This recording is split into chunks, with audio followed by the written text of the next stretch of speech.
Here is this man who has heard music on the radio, you know, and he's captivated by this music, and he follows the music all the way from the west all the way to the Congolese rainforest, and he tracks this music down, and he finds the people that do this music, and he never comes back. So here we have a man, he's guided by the sound.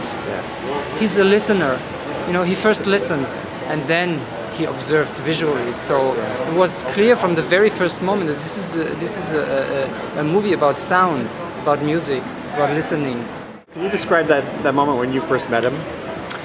Just go back and like you did in there. You know, how did I meet this man who lives this isolated life in the Central African rainforest? You know, I mean, I was there in autumn 2009. I happened to be there on an assignment for a German print magazine on an entirely different subject.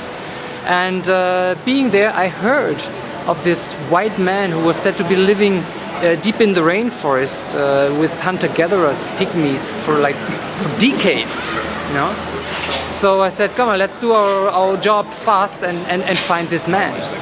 I was guided by these two Bayaka pygmies. We're following this elephant trail for an hour or two, and suddenly the rainforest opens up, and there's a clearing, and it's full of beehive huts, and you have Bayaka pygmies streaming towards me from all sides and directions, and with their spears and sharpened teeth and facial tattoos, you know, shouting, flies all over, and it's hot, and all of a sudden the noise was cut off, like it was magically cut off.